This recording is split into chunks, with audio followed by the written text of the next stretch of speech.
Theirs is an improbable story. Two men from different continents and different cultures who would forever be united in friendship, spirit, and purpose. Each of us, whether it was a choice at all moments or not, tried to rise to the top of every situation we were in, many times out of just pure survival.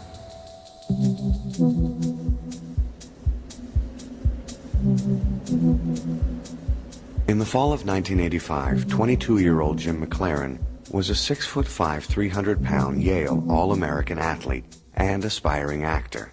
His future was as unlimited as his ambitions. It's October in New York City. I was on my motorcycle and it was just an evening that felt full of possibilities. And the next thing I remember was waking up naked in a hospital 8 days later after being in a coma. I was hit by a 40,000-pound New York City bus, dead on arrival. They actually chalked my body on the street.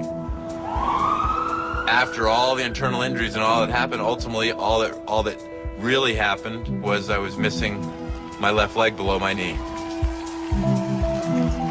Jim's body would be liberated by his courageous spirit.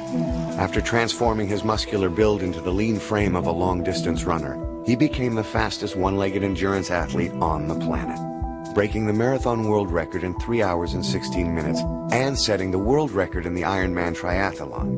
He routinely finished in the top third of all contenders in every race he entered. And it hit me, I thought, wow, I'm back in it. I'm back in life.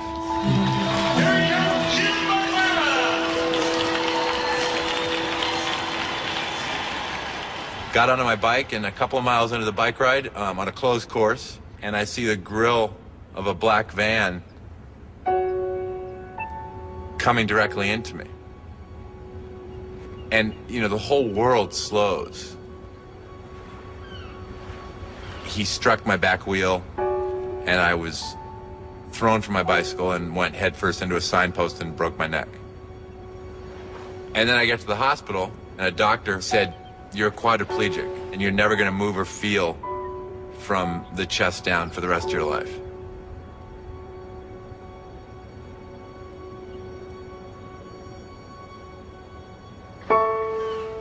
A buddy of mine came to see me from Yale, and I remember I just rolled over and looked at him and I said, "You know, I don't know if I can do this again." Because I didn't.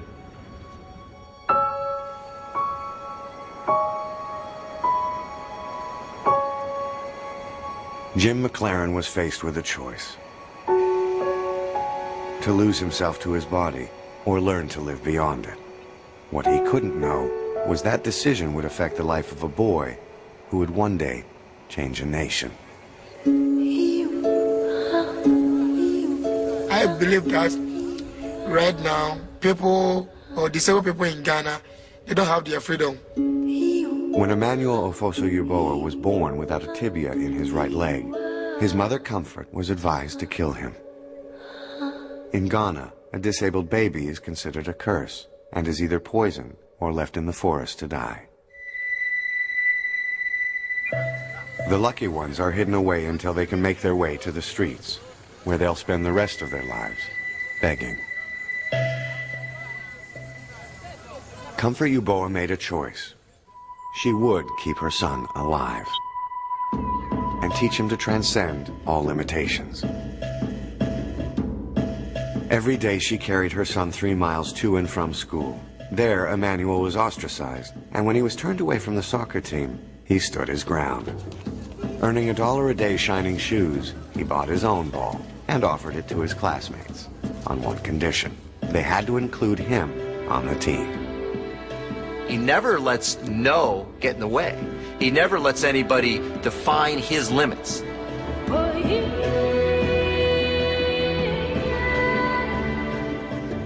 Emmanuel's drive was as boundless as his vision, and when his mother died, he chose to honor her life and the lives of Ghana's 2 million disabled by showing the world that people with disabilities can contribute to society.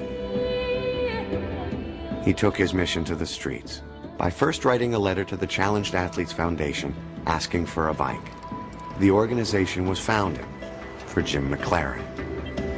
What is the silver lining in Jim McLaren's accidents is what has come out of it. Because of the accident, Emmanuel Ofosu-Yeboah in Ghana finds out about the Challenged Athlete Foundation and sends that packet that changes his life and the destiny of his nation. So on one leg for 10 days and nights, he rode 600 kilometers through pain, rejection, and the most unforgiving obstacle of all, hundreds of years of prejudice. But somewhere along that road, Emmanuel would not just be seen, he'd be heard, earning the respect of his fellow villagers, chiefs, and Ghana's most influential king. He has brought hope. Emmanuel has tenacity and endurance, and he has a strong heart to do the things that he's doing and to use what he has done as an example for people. Both Emmanuel and I, even though to the world we look different, we speak differently, it is not a stretch to say that this man, he's my brother.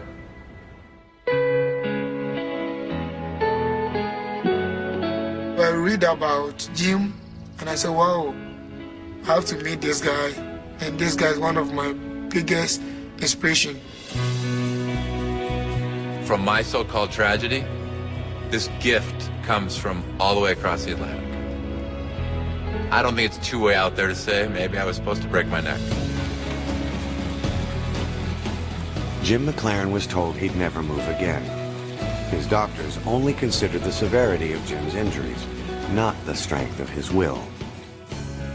After enduring thousands of hours of painful rehab, he stunned and inspired all who knew him. His doctors call him a living miracle.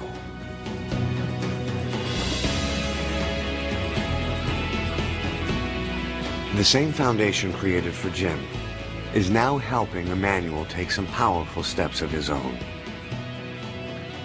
Last year, Emmanuel rallied his countrymen to help him build and distribute 800 free wheelchairs, giving mobility to those who never dared imagine it.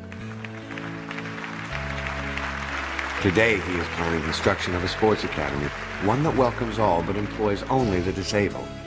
And one day, he hopes to give Ghana's disabled the strongest voice he knows, his own.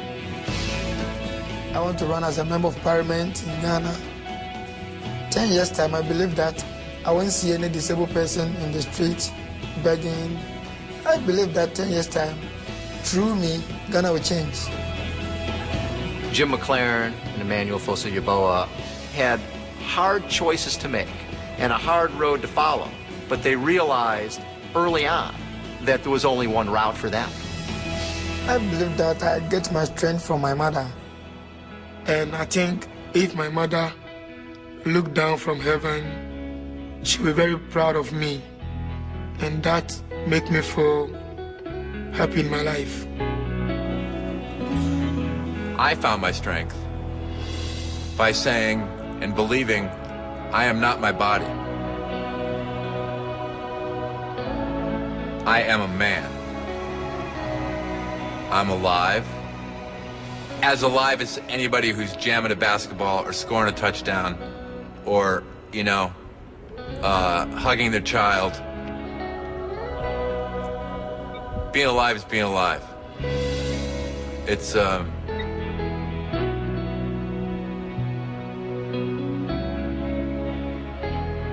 good thing.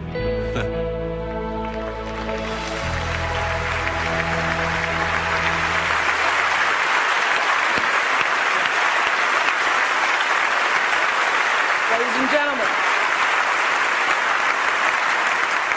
I'm here tonight because of these two men. I'm honored to present the 2005 Arthur Ashe Award to Jim McLaren and Emmanuel Ofosu-Yeboah.